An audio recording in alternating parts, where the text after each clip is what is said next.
नमस्कार, भारत लाइव देख रहे हैं आप। बड़ी खबर आ रही है, जहां एक तरफ बिहार में कोरोना के लॉकडाउन लगा दिया गया है। नीतीश कुमार ने देर से ही सही लेकिन बिहार के लोगों से अपील की है कि वो घरों से न निकलें और प्रशासन को कड़ा ये निर्देश दिया गया है कि जो भी घर से अनावश्यक निकल रहे हैं, बिना काम के निकल रहे हैं, उन लोगों पर प्रशासनिक कार्रवाई की जाए। अगर आप भी पटना के आसपास के इलाकों से पटना में आ रहे हैं घूमने फिरने या कुछ ऐसे ही बिना काम के, तो सोच समझ के आइएगा। पटना की सड़कों पर चालान काटा जा रहा है और बहुत हद तक कहा जा सकता है कि दंड बहुत खतरनाक दिया जा रहा है।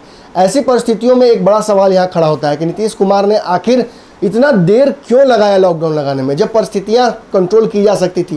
कोरोना की चेन तोड़ने के लिए नीतीश कुमार जब फैसला ले सकते थे, उस वक्त उन्होंने कोई फैसला नहीं किया। अब जब परिस्थितियां विकट हो गई हैं और कोर्ट लगातार जब नीतीश कुमार को फटकार लगा रहा है, तब जाकर नीतीश कुमार की थोड़ी बहुत जो बुद्धि है वो खुली है और नीतीश कुमार ने बिहार में लॉकडाउन लगा दिया है। देख लीजिए, नीतीश कुमार ने लॉकडाउन लगाने के बाद ट्वीट करके जो लोगों से अपील की है वो क्या कहा है। नीतीश कुमार कहते हैं, कोरोना महामारी से लोगों की सुरक्षा के लिए राज्य सरकार तत्पर है। इसके साथ साथ जरूरी कदम उठाए जा रहे हैं। कोरोना संक्रमण को नियंत्रण करने के लिए जनहित में आज से 15 मई तक लॉकडाउन लगाने जैसा कठिन निर्णय लेना पड़ा है। कृपया गाइडलाइंस का पालन करें और कोरोना से मुक्ति के प्रयास में सहयोग करें। कोरोना से उत्पन्न अभूतपूर्व संकट की घड़ी में प्रदेशवासियों से आग्रह है कि शादी विवाह जैसे खुशी के सामाजिक आयोजन को फिलहाल के लिए स्थगित कर दें। अगर आवश्यकता पड़े तो कम लोगों को बुलाकर करें। अगर कोरोना संक्रमण की चेन तोड़नी है तो हमें आप सबकी मदद चाहिए। यह आपके परिवार और समाज के हित में होगा।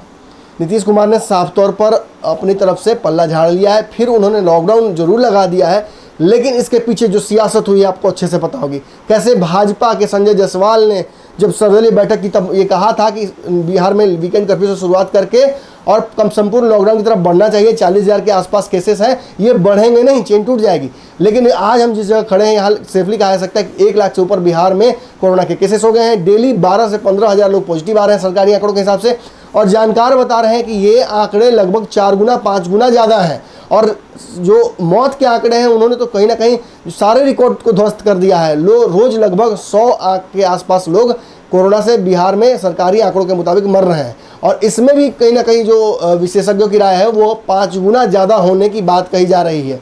यानी बिहार कहीं ना कहीं तबाही के कगार पर खड़ा है। अब लॉकडाउन के अलावा कोई और उपाय बिहार को बचाने का नहीं दिख रहा है। जहां स्वास्थ्य सेवाओं की बात की जाए तो वो खुद कोरोना ग्रसित हो चुका है। बिहार में ऑक्सीजन से लेकर वेंटिलेटर तक की ज़बरदस्त कमी है, किल्लत है। और अगर देखा जाए तो पप्पू यादव घूम घूम कर लोगों की सहायता के साथ साथ सरकार की कलई भी खोल रहे हैं। लेकिन इन सब के बीच जहां संजय जायसवाल ने आज फेसबुक का रुख करते हुए नीतीश कुमार पर फिर से हमला किया है और उपेंद्र कुशवाहा तक पे हमला किया है, और उन्होंने साफ तौर पर कह दिया कि ये लॉकडाउन जो लगाया गया है, ये जब मैंने कहा था तब लग गया होता तो आज परिस्थितियां इतनी विकट नहीं होती। लेकिन आज जो परिस्थितियां अब लॉकडाउन लग रहा है, कम से कम नीतीश कुमार जी और उपेंद्र कुशवाहा जी को इस बात का जरूर एहसास हो रहा होगा कि आखिर तब मैंने जब ये बात कही थी तो मैंने राजनीति नहीं की थी, बल्कि बिहार के लोगों की चिंता जताई थी। और उन्होंने उपेंद्र कुशवाहा को सीधे तौर पर रगड़ भी दिया। उन्होंने कहा कि जो नेता मेरा नाम लेकर राजनीति कर रहे थे उनको शायद अब जमीनी हकीकत का एहसास हो गया होगा। लेकिन इन सारे मुद्दों पर तेजस्वी यादव की तरफ से बयान भी आ गया है। तेजस्वी यादव के प्रवक्ता जो हैं मृत्युंजय तिवारी, उन्होंने एक वीडियो जारी करके बयान दिया है जिसमें उन्होंने साफ तौर पर कहा है कि नीतीश कुमार के साथ तेजस्वी यादव खड़े हैं लॉकडाउन की परिस्थितियों में। हाँ, उन्होंने भी जरूर कहा था कि वीकेंड कर्फ्यू लगाना चाहिए, लॉकडाउन लगाना चाहिए। उस वक्त ही जब सर्वदलीय बैठक हुई थी राज्यपाल के साथ, तब उन्होंने कहा था, लेकिन नीतीश कुमार ने तब इसका पालन नहीं किया। लेकिन अब जब कहीं ना कहीं संजय जायसवाल इस पर हमला कर रहे हैं तो सीधे तौर पर इस मुद्दे पर राजनीति की जा रही है, जो कि नहीं होनी चाहिए। लॉकडाउन अब लग चुका है। इस लॉकडाउन की स्थितियों में हमें बिहार के लोगों की चिंता करनी चाहिए। और सीधे तौर पर आरोप भी उन्होंने लगा दिया है कि जिस तरीके से केंद्र सरकार ने बिहार के साथ सौतेला व्यवहार किया है, भाजपा के लोग इस स्थिति में नहीं है कि वो नीतीश कुमार या बिहार के किसी भी नेता पर या बिहार की परिस्थितियों पर सवाल खड़े कर सकें। क्योंकि जिस तरह से मोदी जी ने बिहार के साथ सौतेला व्यवहार किया, जिस तरीके से केंद्र ने बिहार को सहायता सही समय पर नहीं पहुंचाई, और अब जब आवश्यकताएं पड़ी हैं तो लॉकडाउन लगाकर बिहार को बचाने की आवश्यकता पड़ रही है, जो कि मोदी जी साफ तौर पर ये खुद कह रहे थे कि लॉकडाउन नहीं लगाना चाहिए। यानी सीधे तौर पर ये हमला राजद की तरफ से भाजपा और नीतीश कुमार के रिश्तों पर भी है, और नीतीश कुमार की तरफ से मोर्चा संभालते हुए भाजपा को भी कटघरे में खड़ा कर दिया है। देखिए क्या कुछ कह रहे हैं मृत्युंजय तिवारी। बिहार के डबल इंजन सरकार के दोनों इंजन हो गए फेल। ये लोग जिस तरह से बीजेपी जेडीयू लड़ रही है, अंदर खाने घमासान है। ये बीजेपी के प्रदेश अध्यक्ष जी पोस्ट कर रहे हैं, जेडीयू को आंख दिखा रहे हैं। कभी जेडीयू संसदीय बोर्ड के अध्यक्ष उपेंद्र कुशवाहा जी संजय जायसवाल जी को आंख दिखा रहे थे ट्विटर के माध्यम से।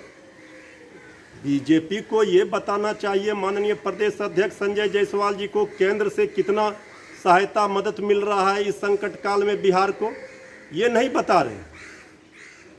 माननीय मुख्यमंत्री जी को बताना चाहिए। संकट की घड़ी में, आपदा के समय में विपक्ष सरकार के साथ खड़ा है, लेकिन जो सरकार में शामिल दल हैं वही आपस में लड़ रहे हैं। बिहार की जनता को भगवान के भरोसे छोड़कर जिस तरह से ये बीजेपी जेडीयू के बीच चूहे बिल्ली की लड़ाई चल रही है, पिस रही है जनता। बीजेपी ये बताए कि केंद्र से क्या क्या मदद, क्या सहायता मिल रही है बिहार को।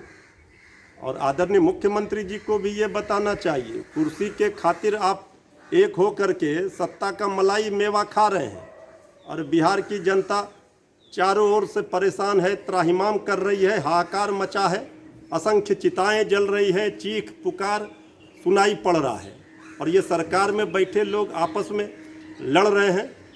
ये सरकार को ऑक्सीजन की ज़रूरत है, सरकार ही वेंटिलेटर पर है। ये अब बिहार की जनता को क्या ऑक्सीजन दे पाएगी? ये तो आपस में सब लड़ रहे हैं।